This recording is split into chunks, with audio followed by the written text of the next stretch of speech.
भगवान को प्राप्त करने का जो सर्वोत्कृष्ट मार्ग है इस कलयुग में, वो केवल प्रेम है।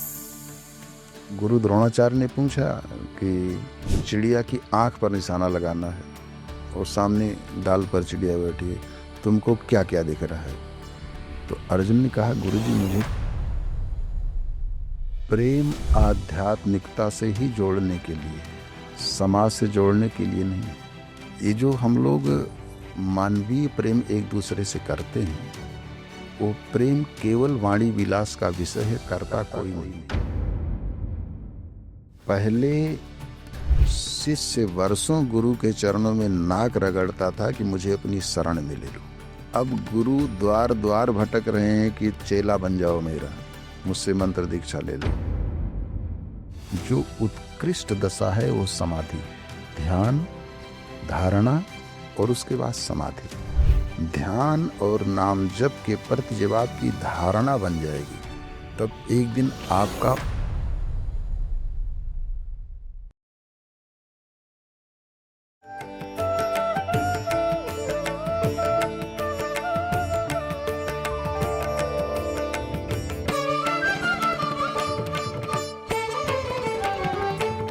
नमस्कार, मैं डॉक्टर शुभम सक्सेना पीएमसी हिंदी के खास कार्यक्रम गुरु संगम में आप सभी का हार्दिक अभिनंदन करती हूँ।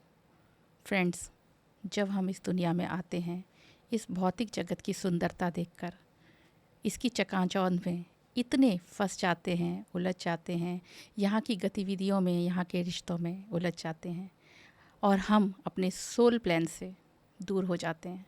हम समझ नहीं पाते कि हम यहाँ क्यों आए हैं। ऐसे में एक गुरु हमारे जीवन में आता है, जो हमें मार्गदर्शन देता है, जो हमें हमारी सच्चाई से हमें अवगत कराता है। गुरु अपने जीवन में भी वही सब हासिल करता है बहुत मेहनत के साथ। और आज हमारे बीच इसी क्रम में एक और गुरु उपस्थित हैं, जो 30 साल से आध्यात्मिकता से जुड़े हुए हैं, जिन्होंने अपना जीवन समर्पित किया आध्यात्मिकता को, और जो राम कथा, शिव कथा, भागवत पुराण सब कुछ बहुत ही आसानी से संगीत के माध्यम से, कीर्तन के माध्यम से जन जन तक पहुंचाते हैं। तो आज हम स्वागत करेंगे गुरु मधुर दास जी का। गुरु जी, आपका बहुत बहुत स्वागत है। तो गुरु जी, आपने अपना जीवन समाज सेवा को समर्पित कर रखा है, तो हम आपसे ये जानना चाहते हैं कि आपकी आध्यात्मिक यात्रा कब और कैसे शुरू हुई? क्या प्रेरणा थी जिसने आपको इस ओर आकर्षित किया? आप सबको बहुत बहुत धन्यवाद और प्रणाम करता हूँ। आप इस प्रकार का कार्यक्रम अपने पीएमसी हिंदी चैनल पर चलाकर लोगों को अच्छा संदेश देने का प्रयास करते हैं। 91 में मैं इलाहाबाद यूनिवर्सिटी में एडमिशन लिया बीकॉम में। वर्तमान में उसको प्रयागराज नाम से जाना जाता है। तो प्रतिदिन संगम तट पर बांध पर लेटे श्री हनुमान जी महाराज का दर्शन करने में जाता था। वहाँ बैठकर हनुमान चालीसा का पाठ भी करता था। तो वहीं से मेरे मन में ये प्रेरणा आई थी कि जीवन भगवान को समर्पित करना चाहिए और सत्संग के माध्यम से ही जीवन जीने का प्रयास करना चाहिए। वहाँ से मैं बीकॉम की शिक्षा पूर्ण करने के बाद श्रीधाम अयोध्या गया और पूज्य सद्गुरुदेव के चरणों में समर्पित हुआ। स्वामी राम हर्षण दास जी महाराज, हर्षण कुंज, और उनसे मैंने प्रार्थना किया कि मेरे ऊपर कृपा कीजिए कि मैं सत्संग के माध्यम से जीवन व्यतीत करूं। तो उनकी पूरी कृपा हुई, उनकी पूरी प्रेरणा हुई और मैं इस लाइन में प्रवेश किया। तो गुरु जी, आप राम कथा, भागवत कथा, शिव कथा और कीर्तन के माध्यम से समाज से जुड़े हुए हैं। तो इन कथाओं का क्या औचित्य है समाज के लिए? मतलब क्यों हमें ये भजन करना चाहिए, कीर्तन करना चाहिए? औचित्य कथा मंजिल नहीं है, आज के समय में कुछ लोग ये मानकर बैठ गए हैं कथा सुनना ही भगवत प्राप्ति हो गई या कथा सुनना ही मंजिल है। कथा सुनना मंजिल नहीं है, कथा एक मार्ग है। भगवान को प्राप्त करने का जो सर्वोत्कृष्ट मार्ग है इस कलयुग में वो केवल प्रेम है। हमारे शास्त्रों में, पुराणों में भगवत प्राप्ति के 3 रास्ते बताए गए हैं, ज्ञान का मार्ग, वैराग्य का मार्ग और भक्ति का मार्ग। लेकिन ये कलिकाल में और वर्तमान में जो एक कॉमर्शियल युग चल रहा है, इसमें ज्ञान के मार्ग पर चलना बड़ा मुश्किल की बात है। लोग ज्ञान की बात तो कर सकते हैं लेकिन ज्ञान के मार्ग पर चल नहीं सकते। और आज के समय में लोगों के पास जो ज्ञान है वो केवल दूसरे को देने के लिए है। अपने प्रयोग में अपने ज्ञान को कोई नहीं ला रहा है, एक दूसरे को रास्ता बताने में लगा हुआ है। वैराग्य भी बड़ा मुश्किल विषय है इस कलिकाल में, और भक्ति के लिए किसी के पास टाइम नहीं है। तो रामचरितमानस में और भागवत महापुराण में भगवत प्राप्ति का एक जो चौथा मार्ग महापुरुषों ने निकाला है वो प्रेम का मार्ग है। प्रश्न आपका बहुत अच्छा है कि इसका महत्व क्या है कथा का। हम किसी भी व्यक्ति से मिलते हैं तो 2 ही घटनाएं घटती हैं, या तो उससे हमको प्रेम हो जाएगा या नफरत हो जाएगी, तीसरा कोई ऑप्शन नहीं। कोई भी किसी से मिलता है तो 2 ही परिणाम सामने आते हैं, या तो उससे उसका प्रेम बढ़ जाता है या नफरत हो जाती है। जब प्रेम बनता है तब जब वो उसके विषय में जानता है, उसकी अच्छाई को, उसके सद्गुण को, उसकी ह्यूमैनिटी को। और नफरत भी जानने के बाद होती है। प्रेम और नफरत दोनों जानने के बाद होती है। अगर हमको सामने वाले में सद्गुण दिख गए, अच्छाई दिख गई, तो हमारा उससे प्रेम बढ़ जाता है नेचुरली। और हमें अगर उसके अंदर दुर्गुण विकृति दिख गई तो हमारा नफरत हो जाता है कि नहीं यार बेकार आदमी है। तो कथा के माध्यम से भगवान की भगवत्ता को जानने का प्रयास करना चाहिए। भगवान सद्गुण स्वरूप हैं, भगवान पूर्ण परमात्मा है और भगवान आनंद स्वरूप है। तो जब हम परमात्मा के सद्गुणों को जानेंगे, उनकी अच्छाइयों को जानेंगे, उनकी भगवत्ता को जानेंगे, तो हमारा परमात्मा से प्रेम होगा। जिससे हमारा प्रेम होता है उससे हम बार बार मिलना चाहते हैं, और उस मिलन में अगर कोई बाधा उत्पन्न करता है तो उस बाधा को हम दूर करके मिलना चाहते हैं। जब हमारा प्रेम पराकाष्ठा पर पहुंच जाता है जिससे मिलने के लिए, तो हम संसार की प्रत्येक बाधा को तोड़कर उससे मिलते हैं। फिर न हमको लोक लज्जा की परवाह रहती है, न मर्यादा की परवाह रहती है, कौन क्या कहेगा इसकी परवाह नहीं रहती है। जब प्रेम पराकाष्ठा पर उत्कृष्ट प्रेम होता है, तो इसी प्रकार जब परमात्मा कथा के माध्यम से हम भगवान के सद्गुण को जाने, भगवान की भगवत्ता को जाने, और ये जाने कि भगवान आनंद स्वरूप हैं, तब भगवान से हमारा प्रेम होगा। और प्रेम जब हमारा उत्कृष्ट होगा, पराकाष्ठा पर होगा, तो एक काम, क्रोध, लोभ, मद, मत्सर रूपी जो विकार हमको इस भौतिक जगत में फंसा कर रखे हैं, फिर हमको रोक नहीं पाएंगे। हम इनके बंधन को, इनकी बेड़ियों को तोड़ करके परमात्मा से मिलने का प्रयास करेंगे। आपका जो मूल प्रश्न रहा है वो ये था कि इस कथा का समाज में प्रभाव क्या है। तो उसका जो मैं समझ पा रहा हूँ उसका उत्तर यही है कि कथा के माध्यम से भगवान को हम जब जानेंगे तो उनसे हमारा प्रेम होगा। रामचरितमानस में इसी पंक्ति को गोस्वामी जी लिखते हैं कि जाने बिनु न होय परतीति, बिनु परतीति हो ये नहीं प्रीति, प्रीति बिना नहीं भगति दृढ़ाई, जिमि खगपति जल कै चिकनाई। तो जाने बिनु, जब तक हम किसी को जानेंगे नहीं तब तक उस पर हमारा विश्वास नहीं होगा, और जब तक विश्वास नहीं होगा तब तक प्रेम नहीं होगा, जब तक प्रेम नहीं होगा तब तक भक्ति में दृढ़ता नहीं आएगी, और जब तक दृढ़ता नहीं आएगी तब तक हम उसको प्राप्ति का उपक्रम नहीं करेंगे, जब तक उपक्रम नहीं करेंगे तब तक उसकी प्राप्ति नहीं होगी। तो जाने बिनु न बिना जाने, तो भगवान को जानने का जो सर्वोत्कृष्ट माध्यम है वो भगवान की कथा है, उनका चरित्र है, उनकी लीला है। तो कथा को समाज को इस रूप में लेना चाहिए कि हम इससे भगवान को जाने, उनके स्वभाव को जाने। तो गुरुजी, आप कह रहे हैं कि प्रेम सर्वोत्कृष्ट होता है, प्रेम की पराकाष्ठा क्या है? इसे आध्यात्मिकता में हम प्रेम को कैसे जोड़ सकते हैं? प्रेम आध्यात्मिकता से ही जोड़ने के लिए, समाज से जोड़ने के लिए नहीं है। समाज में प्रेम है कहाँ? प्रेम समाज में तो प्रेम अपमानित होता है।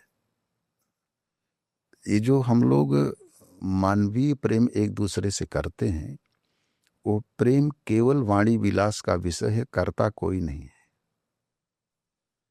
प्रेम सिर्फ सुनने के लिए है, प्रेम सिर्फ कहने के लिए है, प्रेम के अंदर स्वार्थ अंतर्निहित है। दो बातें हैं, एक है प्रेम और एक है भक्ति। समाज में दोनों शब्दों का प्रयोग किया जाता है। कुछ लोग कहते हैं कि हम इनके बड़े प्रेमी हैं, इनको बड़ा प्रेम करते हैं, और कुछ लोग कहते हैं कि हम इनके बड़ा भक्त हैं, हम इनकी भक्ति करते हैं। सामान्य रूप से प्रेम और भक्ति को लोग एक समझते हैं, लेकिन प्रेम और भक्ति एक नहीं है। There are many difference between love and bhakti. जमीन आसमान का अंतर है प्रेम और भक्ति में। जी। भक्ति मांगती है, भक्ति के माध्यम से भक्त भगवान से मांगता है, और प्रेम मांगता नहीं, प्रेम देता है। भक्ति के माध्यम से भक्त भगवान से अपने सुख की कामना करता है। कोई इंसान किसी इंसान की भक्ति करता है तो उससे अपनी सुख की कामना करता है कि हमारी समस्या का समाधान करेंगे, हम किसी मुसीबत में आएंगे तो इनके पास जाएंगे, हमारी मदद करेंगे। लेकिन प्रेम की परिभाषा ये नहीं है, प्रेम देता है। हम जिसको प्रेम करते हैं उससे अपने सुख की कामना नहीं करते हैं, हम जिसको प्रेम करते हैं उसके सुख की कामना करते हैं। हमको तकलीफ हो जाए, लेकिन हम जिसको प्रेम करते हैं उसको तकलीफ नहीं होनी चाहिए। हम अपने कष्ट को, अपने दुख को अपने प्रेमी या अपने प्रियतम से नहीं बताएंगे, हम उसको अकेले मैनेज करेंगे। क्यों? क्योंकि हमारे प्रेम को, हमारे दुख को हमारा प्रेमी या प्रियतम सुनेगा, समझेगा तो उसको पीड़ा होगी। हम अपने दुख को बर्दाश्त कर सकते हैं, अपनी पीड़ा को बर्दाश्त कर सकते हैं, लेकिन जिसको हम प्रेम करते हैं हम उसकी पीड़ा को नहीं बर्दाश्त कर सकते। ये सच्चे प्रेम की परिभाषा है। आज ऐसा कौन सा प्रेमी है जो सामने वाले की पीड़ा से मतलब रखे? उसको अपनी पीड़ा से मतलब है। वो कहता है कि अगर तुम्हारे प्राण भी जाते हैं जाए, लेकिन हम संकट में हैं, हमारे दुख दूर करो क्योंकि हमने आपसे प्रेम किया है। तो प्रेम अपने लिए नहीं किया जाता, प्रेम सामने वाले के लिए किया जाता है। तो समाज में किस तरीके के प्रेम को विस्तारित किया जाना चाहिए? इन कथाओं के माध्यम से हम कहाँ तक समझ पाएंगे उसको? प्रेम परमात्मा का स्वरूप है। जी। प्रेम परमात्मा का स्वरूप है। समाज में मैंने आपसे निवेदन किया कि समाज में प्रेम है ही नहीं। प्रेम की तो केवल चर्चा है, प्रेम की केवल बातें हैं। आज आप सोशल पर देखें, ट्विटर पर देखें, फेसबुक पर देखें, इंस्टाग्राम पर देखें, व्हाट्सएप पर देखें, I love you, what is this I love you. तो दर्शकों को यही मैं कह रही हूँ कि हमें, हमारे दर्शकों को पता चले कि असली प्रेम क्या है और उन्हें कैसे इसको मतलब अपने जीवन में अपनाना चाहिए। 2 चीज़ें हैं। पहली चीज़ तो असली प्रेम करने वाले नहीं मिलेंगे समाज में आपको। रेयर कोई अगर मिल गया, एक आध व्यक्ति, तो वो जिसको प्रेम कर रहा है वो प्रेम को समझने वाले की क्षमता उसके अंदर नहीं है, जो प्रेम को समझ ले, वो प्रेम को समझे, ये उसके अंदर क्षमता नहीं है। प्रेम का मिस यूज हो रहा है। प्रेम शरीर से नहीं किया जाता, प्रेम आत्मा से किया जाता है। और प्रेम शरीर से नहीं किया जाता, प्रेम आत्मा से किया जाता है। प्रेम रसना का विषय नहीं है, प्रेम नेत्रों का विषय नहीं है, प्रेम कर्ण इंद्रिय का विषय नहीं है, प्रेम हृदय का विषय है, प्रेम आत्मा का विषय है। हम आत्मा से प्रेम करें और आत्मा को प्रेम करें।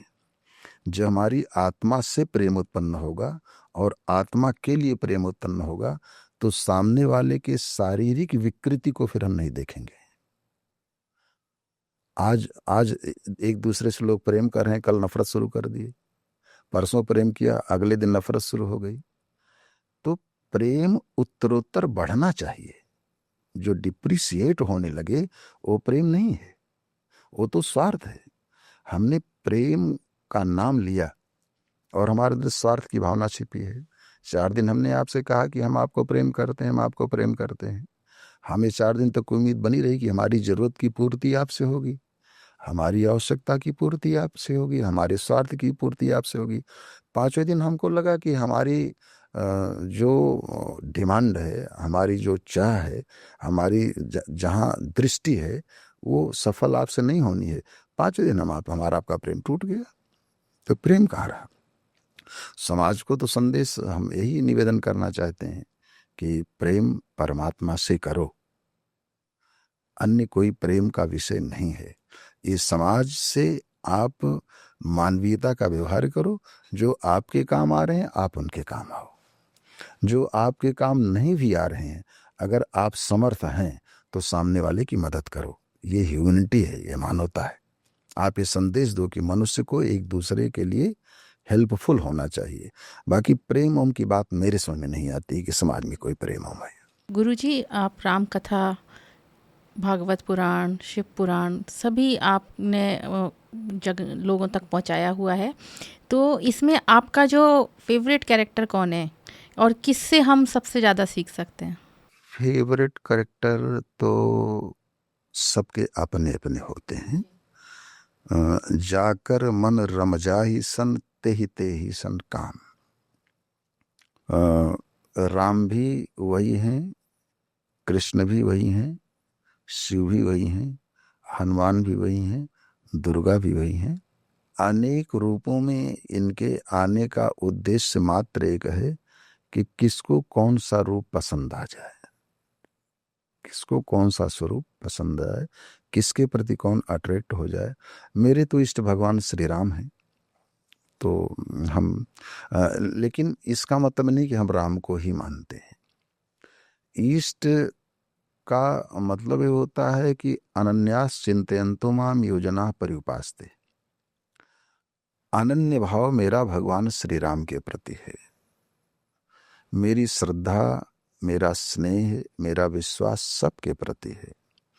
और दूसरी चीज है कि जो उत्कृष्ट भक्ति होती है, भगवान श्री कृष्ण गीता में कहते हैं कि यो माम पश्यति सर्वत्र सर्वम च मयि पश्यति तस्याहं न प्रणश्यामि सच में न प्रणश्यति। हमारे इष्ट राम हैं, लेकिन राम में हमें कृष्ण भी दिख जाएं, राम में हमें शिव भी दिख जाएं, राम में हमें दुर्गा भी दिख जाएं, तब हमको मानना चाहिए कि राम के प्रति हमारी अगाध निष्ठा है। कृष्ण का दर्शन करूं तो कृष्ण में हमको राम दिख जाएं, शिव का दर्शन करूं तो शिव में भी हमको राम दिख जाएं, दुर्गा का दर्शन करूं तो वहां भी हम नतमस्तक हो जाऊं कि ये हमारे राम जी हैं, मां स्वरूप में दिख रहे हैं। तो हर एक में हर एक का दर्शन करना, ये है निष्ठा का प्रतीक है। ऐसा नहीं कि हम राम हमारे इष्ट हैं तो शिव से हम द्वेष करें, या हम शिव को प्रणाम न करें कि हम तो राम को ही प्रणाम करेंगे, हम तो कृष्ण को नहीं प्रणाम करेंगे, शिव को नहीं, दुर्गा को नहीं प्रणाम करना हमारे। नहीं नहीं नहीं, राम में भी दुर्गा हैं, कृष्ण भी हैं, शिव भी हैं, हनुमान भी हैं, सब एक है। सब एक है। हमारा सनातन व्यापक है। हमारा जो सनातन धर्म है वो व्यापक है। सृष्टि के प्रत्येक कण में राम विराजमान है। राम जी ने वनवास की यात्रा के समय महर्षि वाल्मीकि से निवेदन किया कि मैं कहाँ रहूं, 14 वर्ष माता पिता के आदेश से मुझे वन में रहना है। तो वाल्मीकि ऋषि ने कहा कि पूछो मोहि कि रहूं कहाँ, मैं पूछत सकुचाऊं, जान हो तुम देव कही। आपने तो मुझसे पूछ लिया कि मैं कहाँ रहूं, मुझे जगह बताओ, लेकिन मैं समझ नहीं पा रहा हूं कि ऐसी कौन सी जगह है जहां आप नहीं हैं। आपको अगर लगता है कि कोई ऐसी जगह है जहां आप ना हो, मुझे बता दो, वही मैं आपको बता दूं। तो आप तो हर जगह हैं। तो राम सृष्टि के कण कण में है। भगवान श्री कृष्ण ने अर्जुन को विराट रूप का दर्शन कराया, और बाल्यावस्था में जब माता यशोदा बालकृष्ण को स्तनपान करा रही थी, तो माँ को लगा कि लंबा समय हो गया और न तो ये दूध पीना बंद कर रहा है और न मेरे स्तनों से दूध खत्म हो रहा है। इसकी भूख भी बढ़ती जा रही है और दूध भी बढ़ता जा रहा है। इतना छोटा सा है तो इसने ज्यादा दूध पी लिया, इसको उदर विकार हो जाएगा। सर्वांतर्यामी भगवान श्री बालकृष्ण समझ गए। माँ यशोदा ने अपने स्तन से दूर किया तो भगवान ने नेत्र को बंद करके जम्हाई लिया, और जब जम्हाई लिया तो मुख के अंदर माता यशोदा को 3 लोक 14 भुवन के दर्शन हुए। सूर्य, चंद्रमा, पृथ्वी, आकाश, पाताल, जलचर, थलचर, नभचर, जड़ चेतन, सबके दर्शन हुए। तो भगवान ने ये दिखाया, देखो माँ, सृष्टि के प्रत्येक कण में मैं हूं, सृष्टि का प्रत्येक कण मुझ में है। तो राम भी सृष्टि के प्रत्येक कण में है, कृष्ण भी सृष्टि के प्रत्येक कण में है, शिव भी सृष्टि के प्रत्येक कण में है, दुर्गा भी सृष्टि के प्रत्येक कण में है, नारायण भी सृष्टि के प्रत्येक कण में है। तो ये सब एक ही हैं। हमारी निष्ठा किसी एक में हो, लेकिन एक का मतलब ये नहीं कि हम दूसरे का तिरस्कार करें, दूसरे को हम छोटा समझें या ऊंच नीच की भावना हो। हमारे अंदर समता की दृष्टि होनी चाहिए। संतों महापुरुषों ने जो उपदेश दिया है कि हमारी दृष्टि में द्वेष नहीं होना चाहिए, और ब्रह्म एक ही है। भगवान तो दो है नहीं, ब्रह्म तो एक ही है। तो यहाँ तो कई हो रहे हैं, राम भी भगवान, शिव भी भगवान, दुर्गा भी भगवान, हनुमान भी भगवान, नारायण भी भगवान। तो ये तो कई भगवान हो गए। नाम इनके अलग हैं, रूप इनके अलग हैं, लेकिन ये एक ही है। जैसे मनुष्य जितने मिलेंगे उनका सबका स्वरूप अलग अलग होगा। कोई सांवला होगा, कोई गोरा होगा, कोई काला होगा, कोई शरीर की स्थिति अलग, कोई पतला होगा, कोई मोटा होगा, कोई छोटा होगा, कोई बड़ा होगा। लेकिन आत्मा तो हर मनुष्य के अंदर एक ही है। मनुष्य क्या, जितने भी शरीरधारी हैं, आत्मा सबके अंदर है। जो आत्मा हमारे आपके अंदर है, वही आत्मा पशुओं के अंदर है, वही आत्मा पक्षियों के अंदर है, लेकिन स्वरूप और नाम अलग अलग हो गया। आत्मा तो एक है। ठीक उसी प्रकार से भगवान की परिस्थिति में स्वरूप अलग अलग हैं, नाम ना अलग अलग हैं, लेकिन जो भगवत्ता है, जो भगवत सत्ता है, सब में एक ही है। गुरु जी, जो मनुष्य है वो बहुत भ्रमित हो जाता है कि अलग अलग ईश्वर हैं, राम अलग, श्री कृष्ण अलग, हनुमान जी अलग, और वो इन सब भ्रमित रूप में कैसे अपनी भगवत सत्ता को प्राप्त करे, कैसे अहम ब्रह्मास्मि की स्थिति में पहुँचे। हाँ, भ्रमित होना स्वाभाविक है। इसके लिए बस इसी समस्या के समाधान के लिए गुरु की आवश्यकता है। इसी समस्या के समाधान के लिए गुरु के प्रति पूर्ण निष्ठा हो, पूर्ण समर्पण हो और गुरु के द्वारा उपदेश को हम हृदयंगम करें। वो हमें साधना के जिस पथ पर चलाने के लिए प्रयास करें, हमें उस पथ पर चलना चाहिए और अन्यत्र हमको दिमाग नहीं लगाना चाहिए। जैसे महाभारत में द्रोणाचार्य ने शिष्यों की परीक्षा जब लिया तो गुरु द्रोणाचार्य ने पूछा कि युधिष्ठिर, चिड़िया की आंख पर निशाना लगाना है और सामने डाल पर चिड़िया बैठी है, तुमको क्या क्या दिख रहा है? तो उन्होंने कहा कि मुझे पंख भी दिख रहे हैं, मुझे पूंछ भी दिख रही है, पैर भी दिख रहे हैं, इसके कान भी दिख रहे हैं, चोंच भी दिख रही है, सर भी दिख रहा है इसका। सबने अलग अलग रूप में वर्णन किया, लेकिन यही प्रश्न जब अर्जुन से किया तो अर्जुन ने कहा, गुरुजी मुझे केवल आंख दिख रही है बस, और कुछ नहीं दिख रहा। और अर्जुन चिड़िया की आंख में वाण को वेदने में सफल हुई। गुरु के प्रति निष्ठा थी।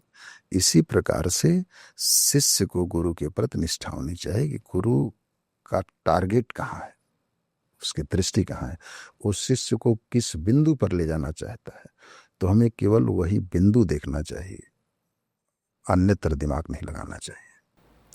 तो जब आपके पास इतने सारे इन्फ्लुएंसर्स हैं, आज की डेट में यूट्यूब है और जो सोशल मीडिया है, इन्फ्लुएंसर्स मिल जाते हैं हमें, और गुरु तक वो कैसे पहुँचे? मतलब इतना कन्फ्यूज़न है ना कि समझ में नहीं आ रहा कि हम कैसे पहचाने कि ये गुरु है और हमें अब इसका साथ पकड़ना है। हाँ, वर्तमान में समाज में ये बहुत बड़ी विकृति आ गई है कि गुरु शिष्य का संबंध बड़ा अटूट संबंध है और आध्यात्मिक संबंध है। अब ये कहने में मुझे भी थोड़ा सा संकोच हो रहा है कि शिष्य अगर अपने शिष्यत्व से हट जाए तो समाज को या सनातन को उतनी क्षति नहीं है, लेकिन गुरु अपनी गुरुता से हट जाए तो समाज और सनातन को बहुत बड़ी क्षति है। तो इसके लिए मुझे लगता है कि उस व्यक्ति का पूर्वजन्म का संस्कार हो और उसकी अपनी निष्ठा हो। गुरु ढूंढने से नहीं मिलेंगे, गुरु भगवत कृपा से मिलेंगे। दोनों बातें हैं।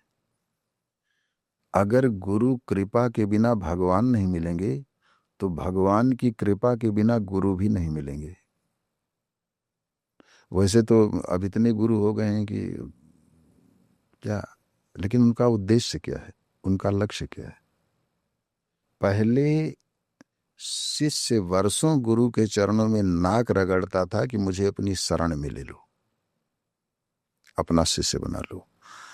अब गुरु द्वार द्वार भटक रहे हैं कि चेला बन जाओ मेरा, मुझसे मंत्र दीक्षा ले लो। अब माइक पर मंत्र दिया जाता है हजारों की भीड़ में। मंत्र तो गुप्त होता है, गुरु मंत्र को तो बोलना नहीं चाहिए, वो केवल अंतर हृदय में स्मरण का विषय है, वाणी से उसको उच्चारण नहीं करना चाहिए। वो सारी प्रक्रियाएं खत्म हो गई हैं। गुरु ही चिल्ला कर माइक में बोल रहा है कि ये मंत्र, इस मंत्र को जप। तो ये भी व्यवसायीकरण हो गया है। हमारा आपके पीएमसी हिंदी चैनल के माध्यम से सभी सद्गुरुओं से प्रार्थना है कि कृपा करके गुरु और शिष्य की जो परंपरा है उस परंपरा को समाप्त न किया जाए और गुरु की गुरुता का ध्यान दिया जाए तो बहुत अच्छी बात है। नहीं तो बड़ी विकृति हो रही है और भी हो जाएगी। तो इसमें देवी जी, जब भगवान के प्रति आपकी निष्ठा होगी, समर्पण होगा, तो भगवत कृपा से आपको सुयोग्य गुरु मिल जाएंगे। और जब सुयोग्य गुरु मिल जाएंगे तो फिर भगवान मिलेंगे जरूर, ये पक्की बात है। तो शुरुआत कहाँ से की जाए गुरुजी, कि वो एक ब्रह्म तत्व के रास्ते पर निकल सकें हम, एक शुरुआत जो है एक हमको अगर मिल जाए और वो आप बताएं। हर व्यक्ति, ऐसा नहीं कि दुनिया में नास्तिक तो कोई भी नहीं है। इस संसार में कोई भी नास्तिक नहीं है, हर व्यक्ति आस्तिक है और हर व्यक्ति प्रेम करता है। किसको प्रेम करता है उसका अपना विषय है, लेकिन प्रेम हर व्यक्ति करता है किसी न किसी को। इसके लिए सबके मन में अगर आप किसी से पूछें तो हर व्यक्ति कहता है, कोई कहता है मुझे शिव से लगाव है, कोई कहता है मुझे कृष्ण से लगाव है, हम तो राम को मानते हैं, हम हनुमान को मानते हैं, हम दुर्गा को मानते हैं। किसी न किसी को हर कोई मानता है। जिसके प्रति आपकी लगन है, अंतर हृदय में उसके स्वरूप का ध्यान करें और उसके नाम का जप करें। ज्यादा से ज्यादा नाम जप करें। कलयुग केवल नाम आधारा। और नाम जप करते समय उसके स्वरूप को हृदय में धारण करें। एक न एक दिन भगवान की प्रेरणा हो जाएगी, वो स्वयं के गुरु से आपको मिला देंगे। वो स्वयं गुरु को प्रेरित कर देंगे कि अमुक शिष्य के पास जाओ। आप नहीं ढूंढ पाएंगे, लेकिन गुरु आपको ढूंढ लेगा। परीक्षित नहीं ढूंढ पाए गुरु। भागवत की कथा में परीक्षित नहीं ढूंढ पाए गुरु, लेकिन भगवान सुखदेव परीक्षित को ढूंढ करके स्वयं परीक्षित के पास आए हैं, सुखताल तीर्थ में, भगवान की प्रेरणा से। ध्रुव जी नारद जी को नहीं ढूंढ पाए। जब ध्रुव जी निष्ठा के साथ घर से 5 वर्ष की अवस्था में निकल पड़े कि मुझे भगवान से मिलना है, तो नारद जी को स्वयं भगवान ने भेजा ध्रुव के पास मार्ग में। प्रहलाद नहीं ढूंढ पाए गुरु, नारद जी ने प्रहलाद को ढूंढा है। विभीषण हनुमान जी को नहीं ढूंढ पाए, हनुमान जी ढूंढते ढूंढते लंका गए हैं विभीषण को जी। और मैं तो ये सोचता हूं कि राम जी ने हनुमान जी को सीता जी को ढूंढने के लिए लंका नहीं भेजा था। जो राम सर्वांतरयामी हैं, उनको नहीं पता था कि सीता जी हमारी कहाँ है। एक बात। दूसरी बात, राम सीता अलग है ही नहीं। कहियत भिन्न न भिन्न। जैसे जल और जो उसकी तरंग होती है, ये कभी जल से तरंग अलग हो सकती है? नहीं। तरंग से जल अलग हो सकती है? राम और सीता तो जल और तरंग की तरह हैं। राम जी हनुमान जी को सीता जी को ढूंढने के लिए लंका नहीं भेजा था। राम जी ने हनुमान जी को विभीषण ढूंढने के लिए लंका भेजा था कि यार उस रावण की दुष्ट की लंका नगरी में हमारा एक प्रेमी रहता है, हमारा एक स्नेही रहता है, मेरा एक भक्त रहता है विभीषण, जो घिरा हुआ है दुष्टों से, वो मेरे पास तक आ नहीं पाएगा। तो तुम जाओ लंका में मेरे प्रेमी भक्त विभीषण को ढूंढो और उसको मेरे तक ले आओ। जी। तो जो हमारे अंदर निष्ठा हो जाएगी भगवान के प्रति, उनके नाम जप के प्रति, उनके स्वरूप के प्रति, तो फिर हम गुरु नहीं ढूंढ पाएंगे, फिर गुरु हमको ढूंढ लेंगे। हम ढूंढेंगे गुरु को तो संकट पक्की बात है। हमारे निर्णय में त्रुटि हो सकती है, लेकिन जब गुरु हमको ढूंढेंगे तो हमारा उद्धार निश्चित है देवी जी। गुरु हमको अपने आप स्वयं ढूंढते हुए पहुंचेंगे, बस आप एक मार्ग लीजिए। हाँ, आप केवल भगवान के स्वरूप के प्रति और उनके नाम के प्रति अपने निष्ठा रखिए। तो गुरुजी, ये जो जप है, मंत्र जाप है, कीर्तन है, इसने आपकी चेतना का विस्तार कैसे किया और आपने उसको कब अनुभव किया और कैसे किया? नहीं, चेतना का विस्तार तो आप जैसे जैसे नाम जप में डूबते जाएंगे, आपको स्वयं कुछ न कुछ अनुभूति होनी शुरू हो जाएगी। आपको फिर और कुछ अच्छा नहीं लगेगा। एक पंक्तियां हैं ना ब्रज के किसी रसिक की, ओ पाएगा क्या रस का चस्का, नहीं कृष्ण से प्रीति लगाएगा जो, हरे कृष्ण उसे समझेगा वही, रसिकों की समाज में जाएगा जो, ब्रज धूरी लपेटी कलेवर में, गुण नित्य किशोर के गाएगा जो, हंसता हुआ श्याम मिलेगा उसे, निज प्राणों की बाजी लगाएगा जो। तो एक बार जब नाम रस का चस्का लग जाएगा, एक बार जब स्वरूप के रस का चस्का लग जाएगा, तो स्वरूप के रस का चस्का लगने के बाद ये आंखें फिर किसी और को देखना ही नहीं चाहेंगी, और अगर किसी और की तरफ जाती भी हैं तो वही दिखेगा, उसी को ढूंढेंगी जिसके प्रति चस्का है। जब नाम के प्रति चस्का लग जाएगा तो फिर इस रसना से उस नाम के अलावा और कुछ निकलेगा ही नहीं। और राम नाम बिन गिरा न सोहा, वाणी की सुंदरता ही भगवान के नाम से है। अभ्यास की आवश्यकता है। प्रारंभ में कुछ समय तक मन भटकेगा, मन नहीं लगेगा, लेकिन मन है कितना बड़ा, इतना सा मन है, वो भी दिखता नहीं, न उसका हाथ न पैर न कुछ, एक कल्पना ही तो है। 5 फीट का हमारा शरीर है, 5 फीट का शरीर, 1.5 ग्राम के मन को हम काबू में नहीं कर पाते, बेकार की बातें लोग करते हैं। ऐसा नहीं। गीता में भगवान श्री कृष्ण ने कहा अर्जुन से कि मैं मानता हूं कि चंचलम ही मना कृष्णा प्रमाथि बलोदृढ़, लेकिन अभ्यासेन तु कौन्ते वैराग्येण च गृह्यते। अभ्यास के द्वारा इस मन को संयमित किया जा सकता है, मन को काबू में किया जा सकता है, और हम जिस मार्ग पर चाहें उस मार्ग पर मन को ले जा सकते हैं। गुरुजी, अपनी कोई अनुभूति आप अगर शेयर करना चाहें दर्शकों के साथ। देवी जी, मेरी तो कोई अनुभूति नहीं है, मैं एक सामान्य सा प्राणी हूँ, बहुत सहज, बस उसी अनुभूति के लिए ही भटक रहा हूँ, और प्रार्थना प्रभु से कर रहा हूँ कि कृपा हो जाए इस दास पर भी, तो बहुत अच्छी बात है, और न हो तो भी अच्छी बात है। बस मार्ग से न भटकूं, बस आप मुझे न मिलो, मेरी तो ये ख्वाहिश है, प्रयास है, भगवान से प्रार्थना है कि आप मुझे कभी मत मिलो, लेकिन आपके मिलने की चाह मेरे मन में हमेशा बनी रहे और मैं प्रयत्नशील रहूं। तो गुरुजी, आप रूप ध्यान पर बहुत प्रेम से बात करते हैं, तो ये क्या है रूप ध्यान, और ये कैसे हमें आध्यात्मिकता में उन्नति या उन्नत स्तर तक पहुंचा सकता है? रूप पर ही हम केंद्रित हो सकते हैं।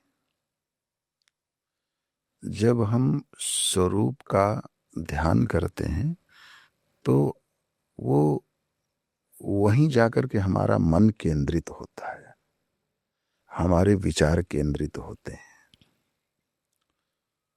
हमारी इंद्रियां केंद्रित होती हैं। मैं 1-2 मिनट का दृष्टांत सुना दूं इस पर? जी बिल्कुल।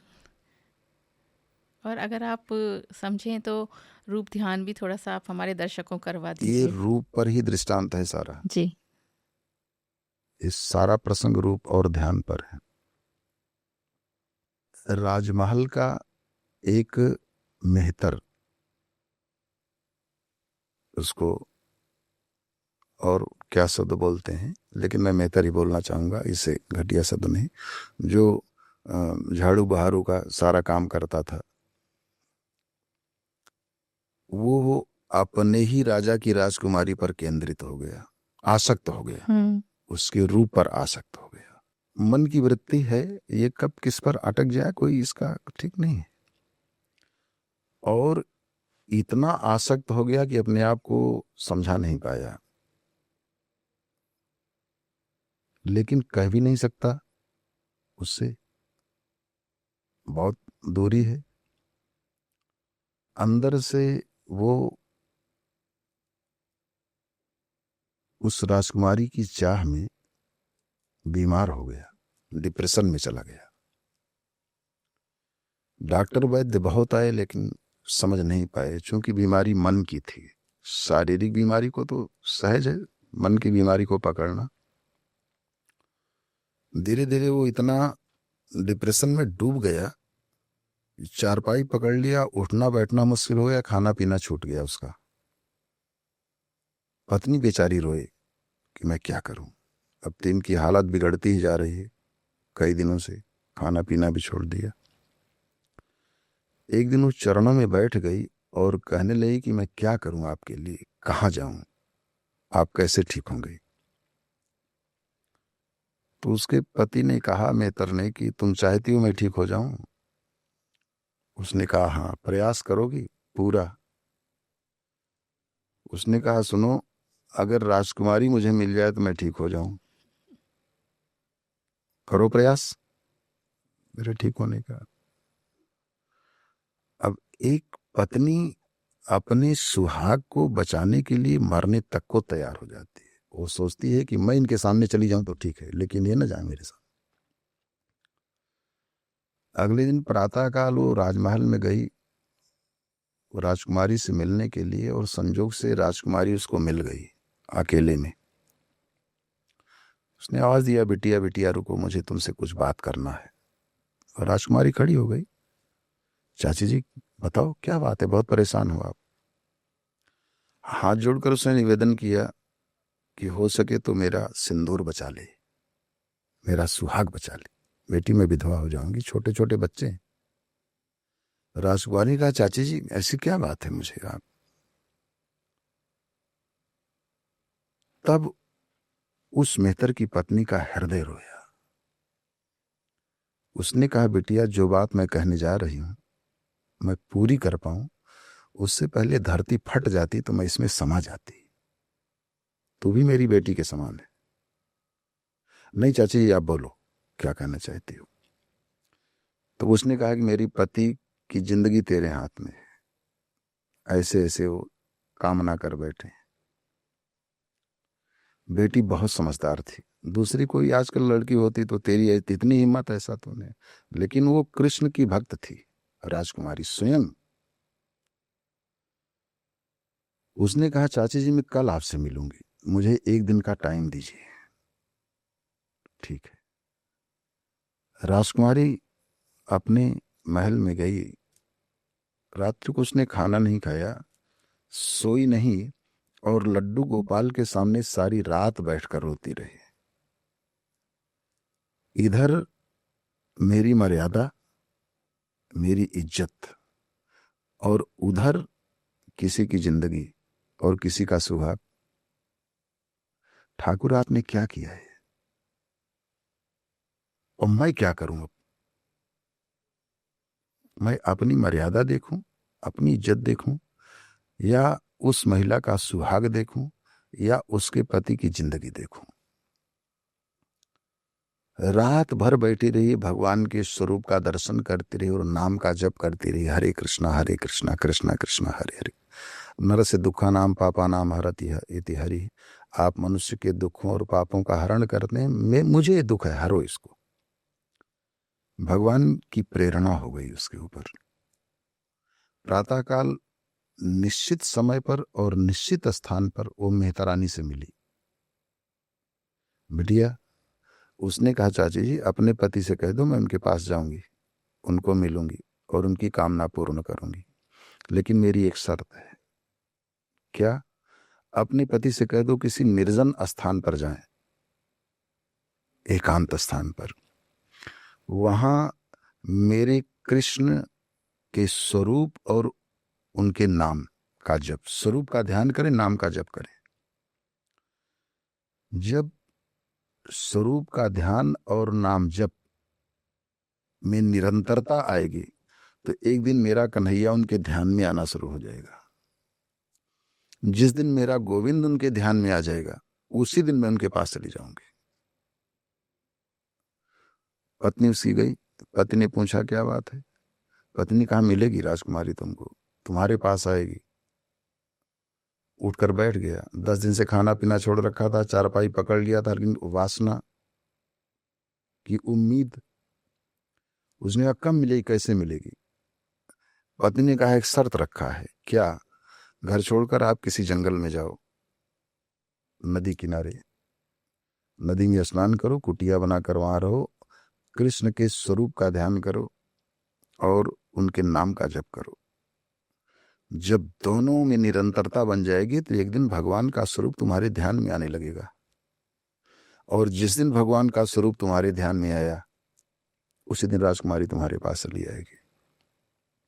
घर परिवार को छोड़कर वो जंगल में गया और नदी किनारे कुटिया बनाकर रहने लगा। किसी से कोई मतलब नहीं, कंदमूल फल खाता, नदी में स्नान करता, भगवान का ध्यान करता, रात में दिन कुटिया में बैठकर नेत्र को बंद करता और अपने अंतर हृदय में कृष्ण के स्वरूप और नाम से, रसना से हरे कृष्ण हरे कृष्ण।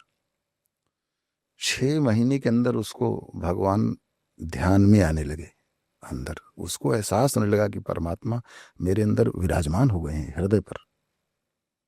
और उसको दिखने लगे, छोटे छोटे हाथ हैं, छोटे छोटे पैर हैं, पाँव में पैजनियाँ हैं, हाथों में बाजूबंद हैं, मुरली है, कानों में कुंडल है, मोर मुकुट है, श्याम वर्ण का स्वरूप है, पीताम्बर धारण किए हुए हैं।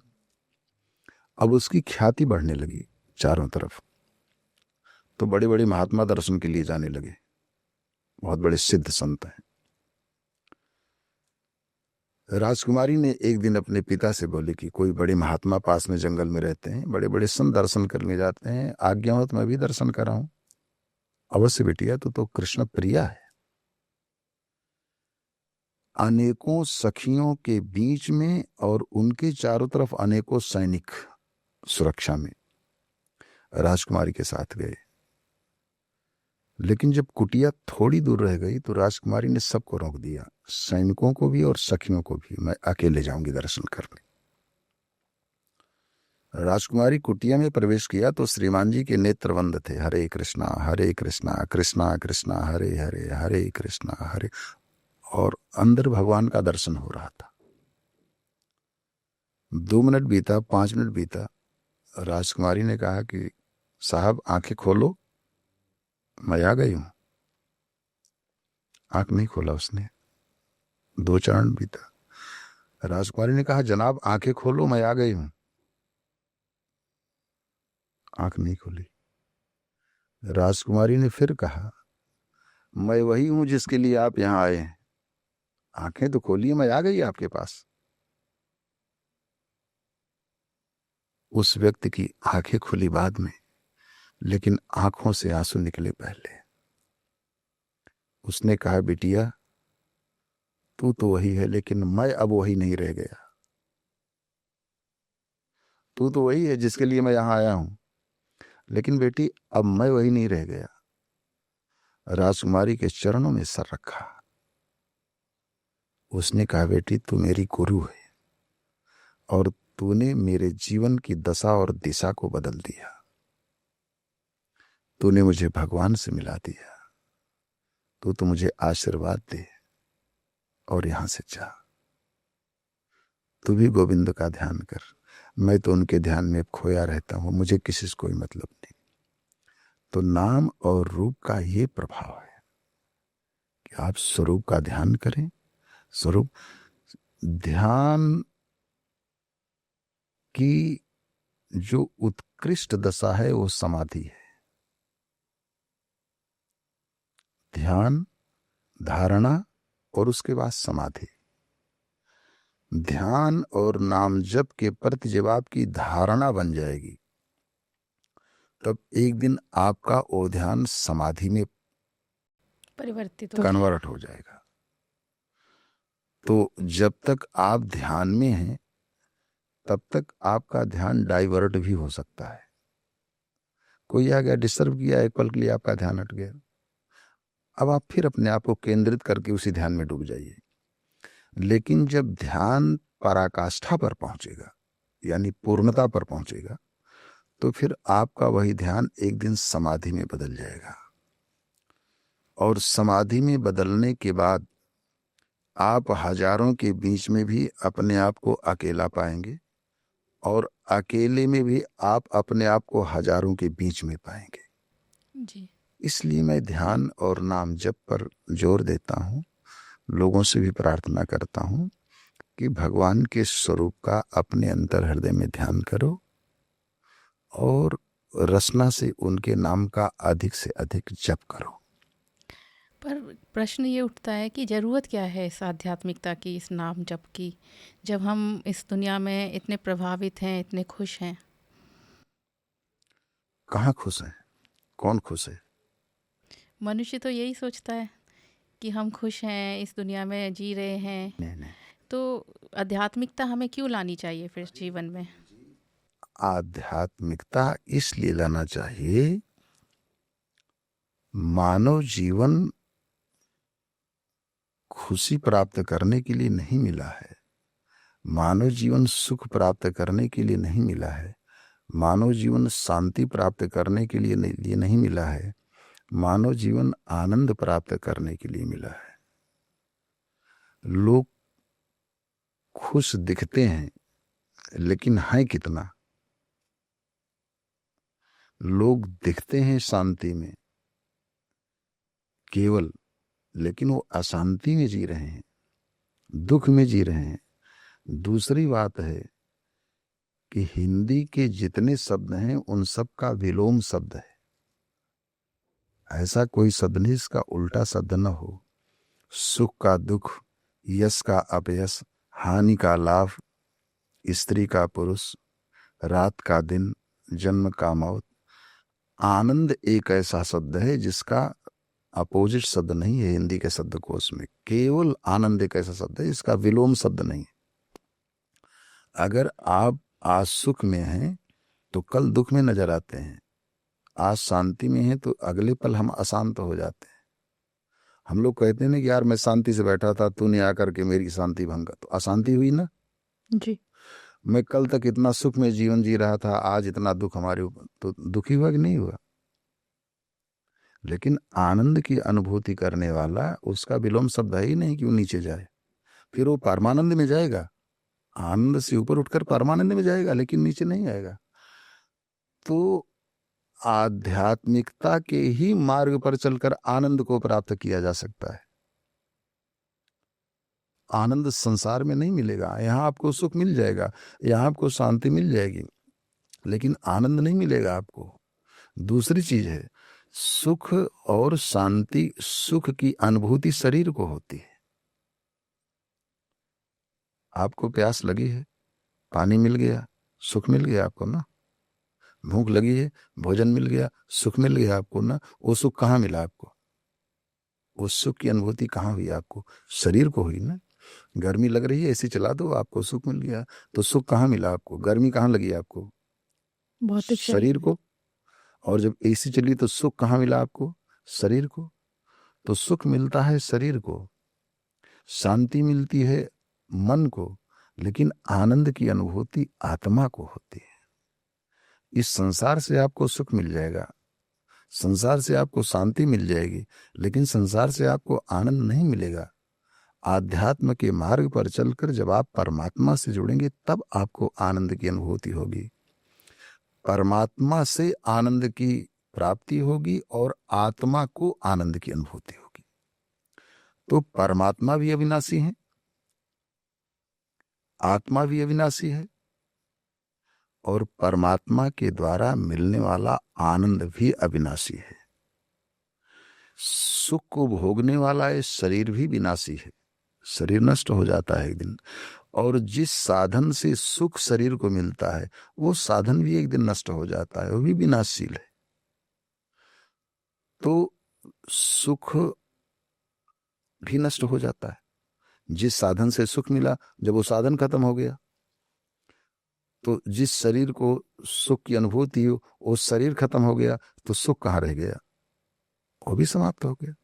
न भगवान का विनाश होना है, न आत्मा का विनाश होना है, न आनंद का विनाश होना है।